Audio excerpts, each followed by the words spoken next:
Hi, I'm Dr. Faisel Syed. Welcome to another episode of Faisel and Friends.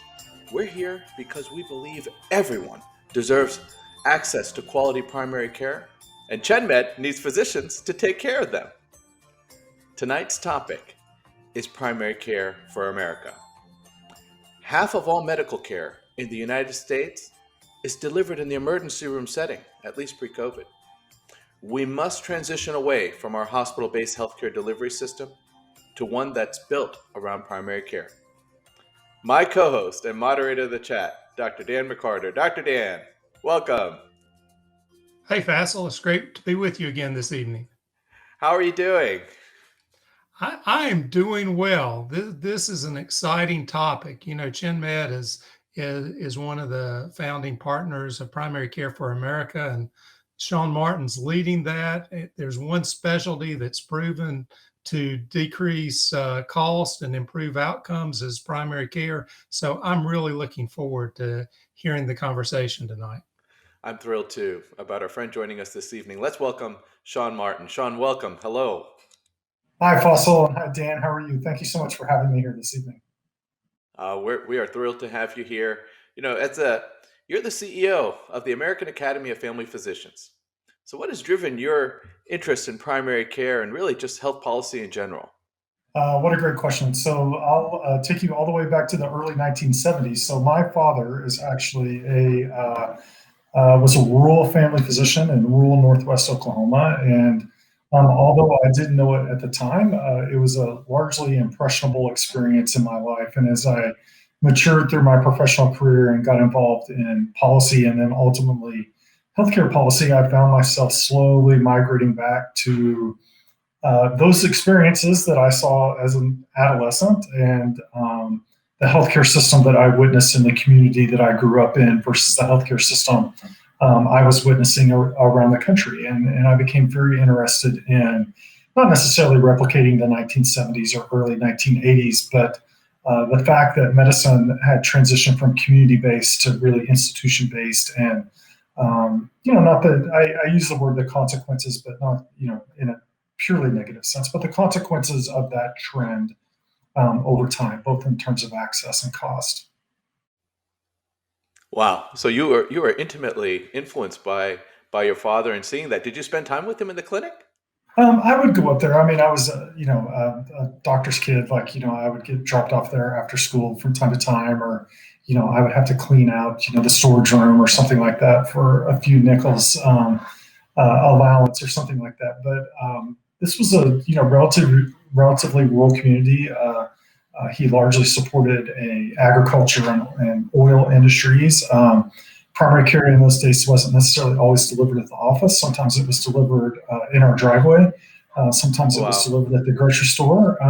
It was more of a community-based approach to care, and his active engagement with the community and their engagement with him was really more the lessons I learned than the fact that he had an office and went and practiced there.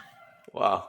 It sounds like the traditional American doctor-patient relationship, and it can happen anywhere. That's right. I love that. And now with healthcare policy, how did you get into healthcare policy? Some of it was just kind of happenstance. I became interested in healthcare, obviously from a background perspective, but I would have predicted when I was a young man I would have gotten involved in oil and gas or agribusiness or something that was a little more, kind of aligned with, the industries of the state that I grew up in. But I had some great mentors who kind of pushed me towards healthcare, and I became very interested in, access to care, particularly in rural communities. And then I moved to Washington, D.C. In the late 1990s, largely due to a relationship that I had developed and went to work for the American Osteopathic Association. It was kind of a little bit of a introduction by fire.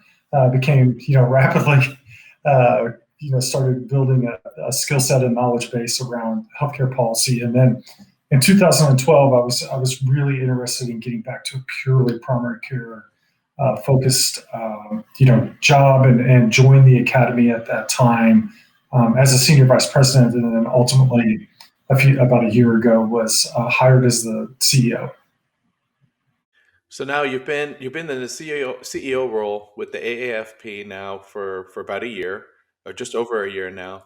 So I'd love to know, like, what's top of mind for Sean Martin? Like, what's like the main priority out of all the priorities?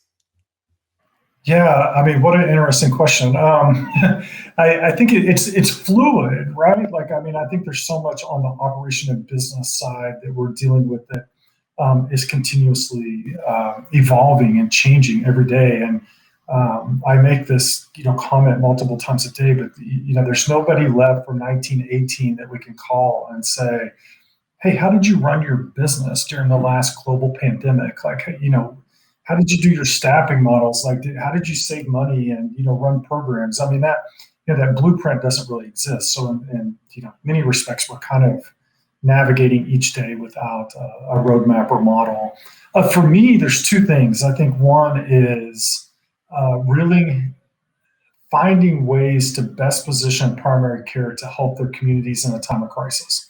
The crisis continues, the pandemic, continues to evolve and create challenges, and our members on the front line are dealing with COVID and the risk to their communities and their patients, but they're also dealing with this kind of concentric circles of COVID related impacts. So delayed care, mental and behavioral health, anxiety, and and patients are becoming community focused, so they're turning to their primary care physicians for more and more of these services, even if they hadn't done so traditionally. So our members need a lot of support. So that's top of mind. The second thing, which is kind of 1A for me, is what are we doing today to lay the foundation for a different primary care system on the other side of the pandemic? And I just think it would be a tragedy of health policy if our healthcare system went back to 2019